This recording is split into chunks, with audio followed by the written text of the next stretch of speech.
Hello दोस्तों, Manju Hindi story में आपका स्वागत है। आज की कहानी है रिश्ते की डोर, भाग 4। शालिनी ने रास्ते में किसी से कोई बात नहीं की। घर में आते ही शालिनी ने अपनी माँ से पूछा, माँ, इतनी बड़ी बात आपने मुझे क्यों नहीं बताई? और आपने सागर को भी उल्टा सीधा सुनाकर भगा दिया, यहाँ तक कि 13वीं का कार्ड फाड़कर उसके मुंह पर मार दिया। सुशीला जी ने हिम्मतलाल जी की ओर गुस्से से देखा। शालिनी, माँ, पापा को कुछ मत कहना। आपको पता है, आज शादी में सागर आया था और मुझे इग्नोर करके चला गया। आखिर मैं पूछती हूँ, आपके अंदर की सारी इंसानियत मर गई थी क्या? सुशीला जी, मैंने जो कुछ भी किया तेरी भलाई के लिए ही किया। मैं नहीं चाहती थी कि वो तेरे रास्ते का कांटा बने। शालिनी, कौन सा रास्ता माँ? वो रास्ता जिस पर चलना मुझे सागर ने सिखाया है। आज इस घर में जो कुछ भी है वो सागर की वजह से है, और उस पर जरा सा बुरा वक्त आया तो हमने अपनी औकात दिखा दी। मुझसे बहुत बड़ी गलती हो गई जो मैंने तुम्हारी बात मानकर उससे शादी के लिए कहा। आपको पता है आज मैं अपने आप को कितना छोटा महसूस कर रही हूँ। आपको अच्छे से पता है कि कभी भी सागर मेरे पीछे नहीं आया था, मैं सागर के पीछे पड़ी थी। हिम्मतलाल जी, बेटी, अब जो होना था हो गया। अब आगे की सोच, क्या करना है? शालिनी, अब आगे क्या बचा है पापा? मैंने सागर को हमेशा के लिए खो दिया। यह कहकर वह फूट फूट कर रोने लगी। रोते रोते हुए अपने कमरे में गई और गेट बंद करके पलंग पर पड़ गई। शालिनी को आज लग रहा था जैसे उसकी दुनिया ही खत्म हो गई। इधर सागर जब शालिनी के घर से बेइज्जत होकर वापस आया तो उसने किसी से बात नहीं की। घर मेहमानों से भरा हुआ था। वह चुपचाप अपने कमरे में चला गया। कुछ देर बाद पुष्पा जी उसके कमरे में गई। पुष्पा जी, क्या हुआ बेटा? बहुत परेशान है? सागर, नहीं माँ, कुछ भी नहीं, आप टेंशन ना लो, मैं सब संभाल लूँगा। 13वीं के अगले दिन सारे मेहमान विदा हो गए। पुष्पा जी, बेटा, शालिनी बिटिया नहीं आई 13वीं पर, और ना एक बार मिलने आई। सागर, माँ, उसे ऑफिस के ज़रूरी काम से अमेरिका जाना पड़ा। वो यहाँ होती तो ज़रूर आती। पुष्पा जी, क्या तूने तो बताया नहीं? ऐसे कैसे चली गई? उसके मम्मी पापा भी नहीं आए। सागर, माँ, आप परेशान ना हो, जब वो ही नहीं है तो उसके मम्मी पापा आकर क्या करते? पुष्पा जी समझ गई कि ज़रूर कोई बात है। अब वो सागर का बहुत ध्यान रखने लगी थी, क्योंकि उन्हें पता था कि सागर एक पल भी शालिनी के बगैर नहीं रह सकता था। आज अचानक दोनों अलग हो गए। एक सप्ताह बाद सागर घर आया और माँ से बोला, माँ, मैंने एक कंपनी में अप्लाई किया था, वहाँ मेरा सिलेक्शन हो गया है। सैलरी भी बहुत ज़्यादा ऑफर हुई है। हमें बेंगलोर जाना है। पुष्पा जी, बेटा, यहाँ सब छोड़कर। सागर, माँ, अब यहाँ क्या बचा है? पापा थे तो रौनक थी। इस घर में पापा की बहुत याद आती है। सब कुछ खत्म हो गया। अब मुझे केवल तुम्हारा ध्यान रखना है। चलो ना माँ, वहाँ नए सिरे से ज़िंदगी शुरू करते हैं। पुष्पा जी, बेटा, एक बार शालिनी से बात कर ली। सागर, माँ, हमारे बीच सब कुछ खत्म हो चुका है। मैंने तुम्हें उस समय कुछ नहीं बताया। हमारे ब्रेकअप के बाद ही वह अमेरिका गई है। यह सुनकर पुष्पा जी की आंखों से आंसू बहने लगे और बोली, बेटा, इतना दर्द सहन करके भी तेरे चेहरे पर एक भी सेकंड तक नहीं है कि तेरी माँ ना परेशान हो जाए। एक तरफ पापा, दूसरी तरफ शालिनी, दोनों को खोने से तू कितना टूट गया होगा, ये मैं समझ सकती हूँ।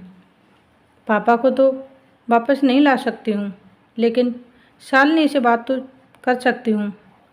तू एक बार मेरी उससे बात करा दे। सागर, माँ, ऐसा नहीं हो सकता। उसके और मेरे रास्ते अलग अलग हैं। आप मेरा भला चाहती हो तो मेरे साथ चलो, वरना मैं यहाँ घुट घुट कर जीता रहूँगा। पुष्पा जी, चल बेटा, जहाँ चाहे ले चल अपनी माँ को। मैं तो हर हाल में तेरी खुशी चाहती हूँ, लेकिन भगवान उस लड़की को कभी माफ़ नहीं करेगा जो ऐसे कठिन समय में मेरे बेटे का साथ छोड़ गई।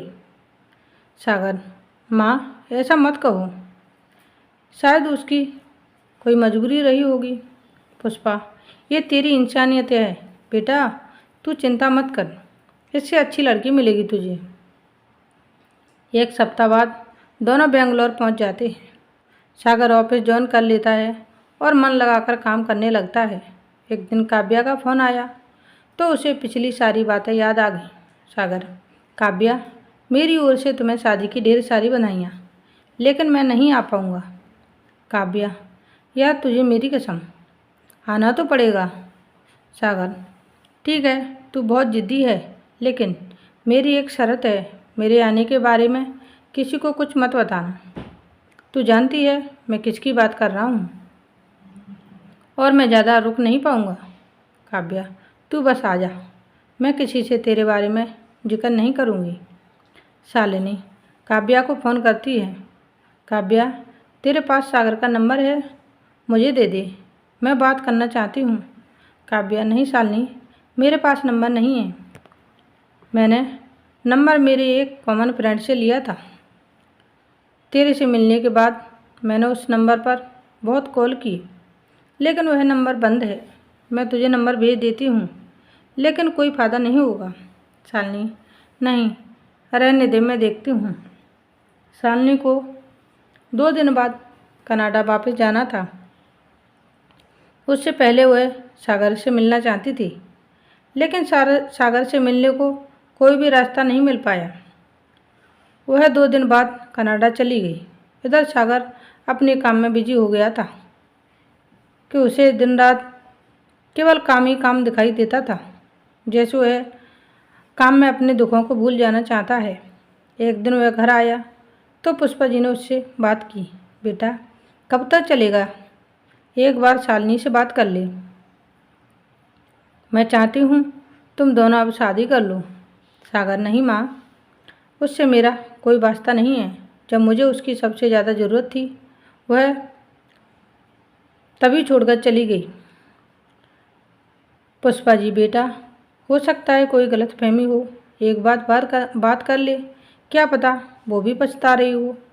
सागर, नहीं माँ, अब वो मेरी ज़िंदगी का हिस्सा नहीं है, आज के बाद उसके बारे में बात मत करना। पुष्पा जी, ठीक है बेटा, जैसा तू चाहे, लेकिन मैं तो चाहती हूँ तेरा घर बस जाए। सागर, समय आने पर सब सही हो जाएगा, अभी तो मुझे एक कामयाब इंसान बनना है जिसे कोई शालिनी छोड़कर कनाडा ना जा पाए। सागर का दर्द पुष्पा जी महसूस कर पा रही थी। इधर शालिनी जब कनाडा पहुंची तो उसका मन काम में नहीं लग रहा था। उसका दिन अब सागर के लिए धड़कने लगा था। वह किसी तरह बस सागर से मिलना चाहती थी। 2 दिन सोच विचार कर उसने अपने इंडिया ट्रांसफ़र के लिए कंपनी को मेल डाल दिया। 1-2 महीने में उसे इंडिया जाने की परमिशन मिल गई। शालिनी ने फटाफट सामान पैक किया और इंडिया वापस आ गई, लेकिन वह अपने घर ना जाकर ऑफिस के पास एक फ्लैट में रहने लगी। सोशल मीडिया से सभी दोस्तों से, सागर के रिश्तेदारों से जिन्हें वह जानती थी, वह सागर का पता मालूम करने में लग गई, लेकिन उसे सफलता नहीं मिली। एक दिन हिम्मतलाल जी अपनी बेटी से मिलने आए। हिम्मतलाल जी, बेटी, अब तो तेरा गुस्सा शांत हो गया हुआ, चल घर। शालिनी, नहीं पापा, जहाँ सागर की बेइज्जती हुई है मैं उस घर में कभी नहीं जाऊँगी, आपका जब मन हो आ जाइएगा। हिम्मतलाल जी, लेकिन बेटा, ऐसे अकेले रहने का क्या मतलब है? शालिनी, पापा, मेरी ज़िंदगी का अब एक ही मकसद बचा है, सागर से मिलना और उससे माफ़ी मांगना। अगर आप मेरी कुछ हेल्प कर सकें तो बहुत अच्छा रहेगा। एक बार किसी तरह सागर से माफ़ी मांग लूँ, फिर चाहे वह मुझे अपनाए या ठुकराए। हिम्मतलाल जी वापस आ जाते हैं। शालिनी की ज़िंदगी में अब कुछ नहीं बचा था। वह दिन में काम करती थी, रात को थोड़ा बहुत खाकर सोने चली जाती। जब भी उसे पुराने दिनों की याद आती वह रोती रहती। अब शालिनी ने एक काम और शुरू कर दिया। उसने बेंगलोर की कंपनियों में जॉब के लिए अप्रोच करना शुरू किया। काफ़ी दिन बीत जाने पर उसे एक कंपनी से ऑफर आया। शालिनी ने उसे स्वीकार कर लिया। पुरानी कंपनी से रिजाइन कर वह फटाफट बेंगलोर पहुंच गई। यह उसके जीवन का सबसे बड़ा मकसद था कि वह एक बार सागर से मिलकर माफ़ी मांग ली। इधर सागर लगातार अपने काम में मेहनत कर रहा था। प्रमोशन पाकर वह मैनेजिंग डायरेक्टर बन गया। उसे एक शानदार बंगला और गाड़ी मिल गई। एक दिन सागर घर आया। उसने पुष्पा जी से बात की। माँ, मैंने बहुत कुछ हासिल कर लिया है। अब मैं सेटल होना चाहता हूँ। आप मेरे लिए अपनी पसंद की लड़की देख लो।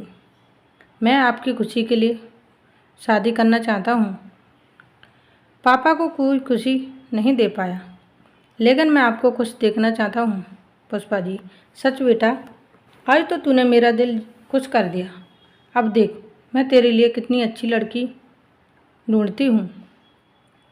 पुष्पा जी ने अपने सभी रिश्तेदारों से बात की।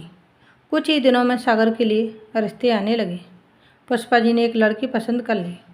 उसी दिन शाम को उन्होंने सागर से बात की। बेटा, मैंने एक लड़की पसंद की है। अंजलि नाम है उसका। तू एक बार उससे मिल ले। सागर, ठीक है माँ। माँ, उन लोगों को संडे खाने पर बुला लो। अंजलि और उसका परिवार खाने पर आ जाता है। सागर और अंजलि दोनों अकेले में बात करते हैं। सागर, अंजलि, मैं तुम्हें बता देना चाहता हूँ कि मेरे पीछे भी एक अतीत रहा है। एक लड़की से मैं बहुत प्यार करता था, लेकिन मुझे धोखा देकर चली गई। अगर तुम चाहो तो इस शादी से इनकार कर सकती हो। अंजलि, आपने इतने साफ दिल से ये बात बताई। मुझे आपके अतीत से कोई मतलब नहीं है। मेरी तरफ से हाँ है, बाकी आप जाने। सागर और अंजलि का रिश्ता पक्का हो जाता है। आज की कहानी यहीं समाप्त होती है। मिलते हैं अगले भाग में। Thanks for watching. Please like share and subscribe. धन्यवाद।